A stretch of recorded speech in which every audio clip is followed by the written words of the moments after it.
Good afternoon everybody, and welcome back to our Wednesday wellbeing videos. We've had a little break of a couple of weeks, but it's good to be back now. This afternoon I'm going to be talking about the 5 ways to mental wellbeing, sometimes referred to as the mental health 5 a day. So it's like the 5 a day fruit and vegetables, but it's good for your mental health rather than your general physical health. This list of things that you can do to help your mental well-being was created in 2008 after a piece of research that reviewed over 400 scientific papers in order to identify key factors that contribute to good mental health. And these 5 things were the list that they came up with. I think I've referred to it before in past videos, but they're 5 things that we can do daily or at least regularly to help to maintain our mental well-being, whether or not we're prone to mental health problems. So it's for everybody, as is the 5 fruit and vegetables a day. You're probably doing many of these things every day anyway, but it can help to be more conscious about it in order to get the most out of the activities that you're doing, and make them more targeted towards the benefits. So number 1 on the list is to connect with people. Again, I've talked about this in previous videos. It's come up a number of times. I think lots of people have discovered over lockdown just how important it is to connect with other people as they've struggled when they're not seeing people, and that includes me. There's a fundamental human need for us to feel close to other people, or to feel valued by other people, and this has been researched and evidenced in a lot of different fields, especially psychology, but quality relationships, whether they're with a partner or a friend or family, give us an increased sense of belonging and self-worth, and they give us an opportunity to share fun times and to support each other through difficult times. So ways that you can be more conscious about connecting with other people might be, for example, to make sure that you sit down as a family once a week with the TV off and no devices and no distractions, so that you can talk together. Or maybe occasionally make a phone call instead of sending an email to somebody, or make use of social media and technology of the devices that we have, which have been really vital to us over the last few months, but we can miss out if we rely on technology entirely to aid our communication. It might be that you could plan to travel to and from work with a colleague to give you a chance to chat, and obviously there's restrictions on how we do that at the moment, but you might be on the same bus and still be a couple of seats apart so that you can chat, or you might walk to work together, or make a special effort to meet somebody that you haven't seen for a long time to have a coffee. It doesn't have to be anything complicated, but just to make sure that you're conscious that you're making it quality time when you are spending time with people, whether it's just having a laugh or whether it's talking about somebody's deepest, darkest secrets. Number 2 is to be active. Again, exercise is something that's come up before. When we exercise, it releases feel-good chemicals in our brain, so there's a chemical response that is beneficial, but it also helps us to know that we've achieved something, so it improves our sense of self-esteem and self-worth, and we know that we've achieved something that's good for ourselves. It's important to try and choose something that's on a level that suits you, suits your mobility and your fitness levels. If you set a challenge that's too difficult for yourself, you can feel that you've failed, and that's not good for your mental health. And I've had this experience when I decided to take up jogging, and I just wasn't fit enough and wasn't able to do what I thought I would be able to do, and so I gave up after one attempt. But had I used one of the apps to get you started running, for example, I might have found it a more positive experience. The exercise you do doesn't have to cost money necessarily, and doesn't have to be something that's really sporty. It doesn't have to be something that's intensive exercise for it to benefit your mental health. I'm not sure if they're running at the not at the moment, but there may be some free exercise groups that you could join in with. If not at the moment, then later on when they restart again. I know Sunderland Council have some free walking groups. For example, there are apps that are activity trackers and activity apps that are free that can help you to get started, like the Couch to 5K running app, and there's apps that are much more basic than that even. You can find exercise classes on YouTube videos. I know a lot of mums and dads have been doing PE with Joe over lockdown, but there are other exercise videos on there, and there might be exercise videos that are more suited to your requirements. So if you have mobility issues, you might be looking for something that's a more seated exercise class.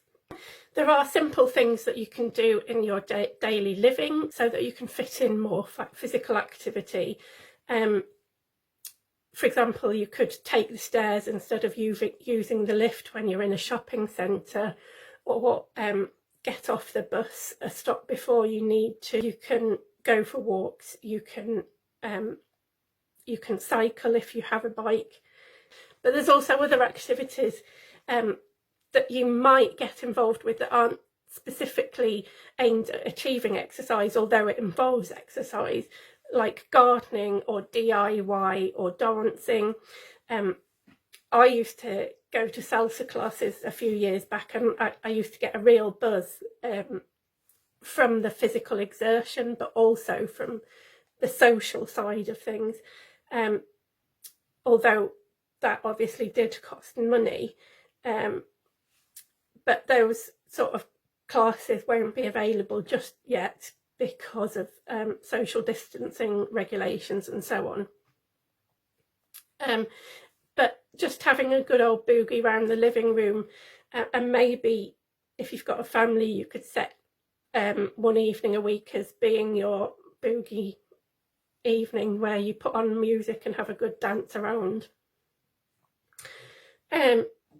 And don't forget that housework also counts. You might also want to find something more enjoyable to complement it, but a lot of physical activity is involved with a lot of housework.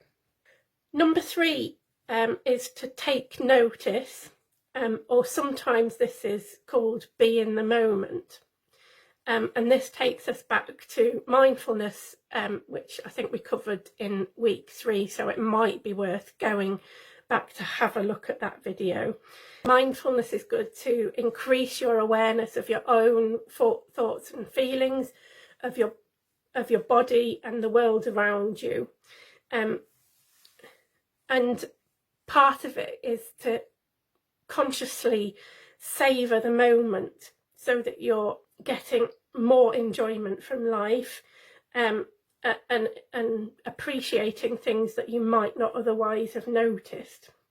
But you also get better self-awareness and self-understanding, and it helps you to make better decisions for yourself. There are various mindful activities that you can use, like mindful breathing or mindful eating or mindful walking. And I can, as I say, I'll link back to the previous video on mindfulness, which will give you some help with ideas about that.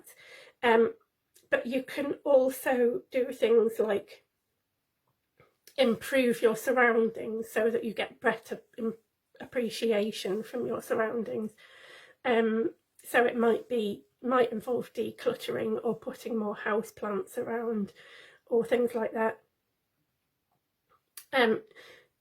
You might decide that you want to go to some new places so that there are new environments for you to appreciate. As I learned more about mindfulness for creating that video, I've developed a greater appreciation and enjoyment of what's going on around me. Number 4 on the list is to keep learning. And this doesn't have to mean in the classroom sense of learning, but learning new things or doing new things can give us more of a sense of purpose and a sense of achievement. But again, as with the exercise, I would suggest not aim too high. For example, if you think you're going to learn fluent Italian in 2 months, for one thing, it puts pressure on when it should be a source of fun for you, but also you get that feeling of failure if you don't achieve what you set out to achieve. And it doesn't have to be a big thing that you do, like learning Italian. It might be that you try out a new recipe once a week or once a fortnight.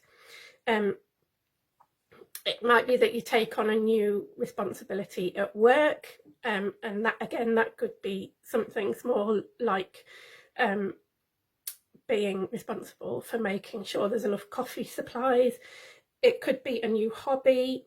You might want to take up painting or learn a musical instrument, and again, you can do those things through YouTube or via Zoom.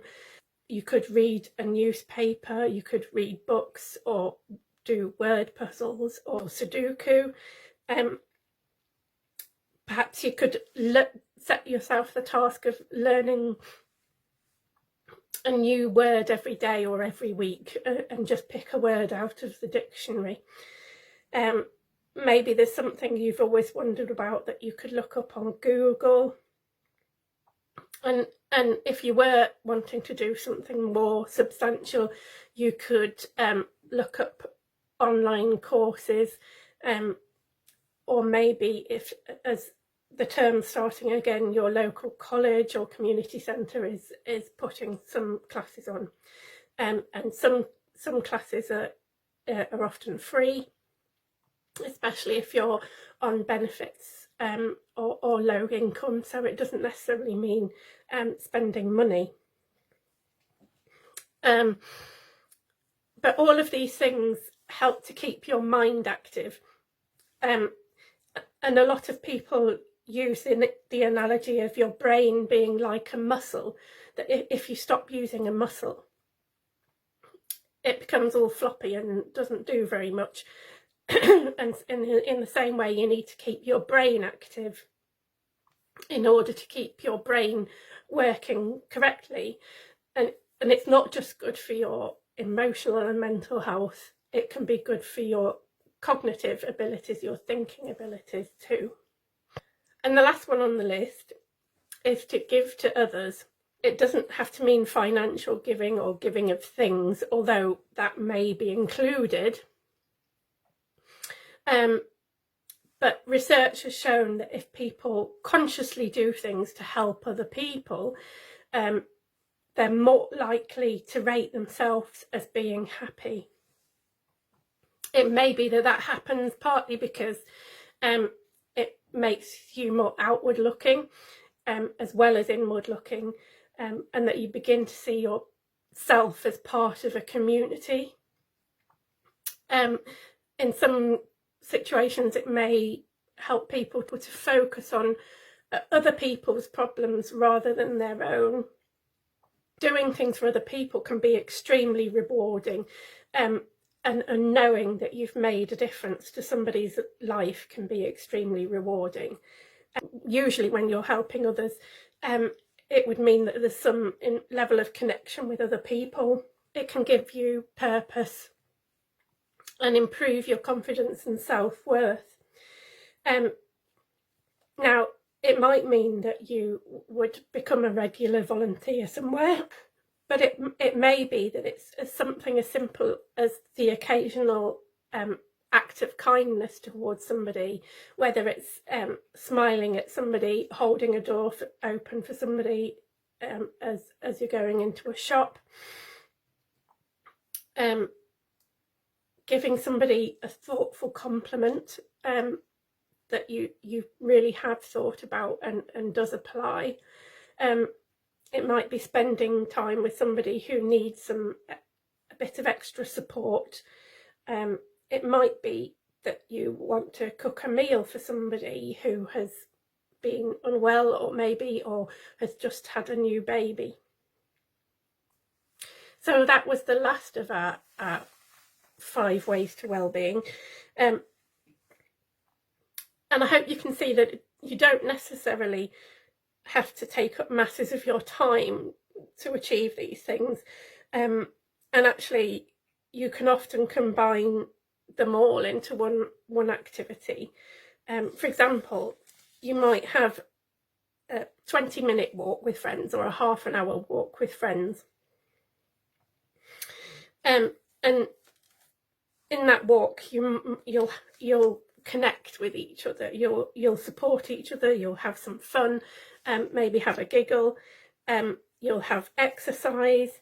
You might have the opportunity to be mindful about the environment that you are in, and certainly be mindful and appreciate the interactions that you're having with those people.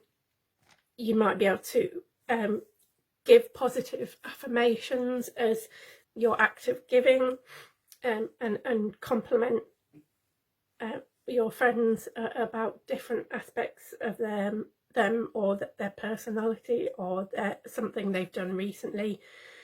And you might even be able to learn something along the way as well. You might, for example, spot a wildflower that you've never seen before and look it up on Google.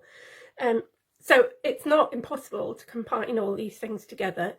And as I said at the beginning, it may well be that you're doing a lot of this already, but it can help you to be more targeted, to do these things more consciously so that you get more of the benefit from them.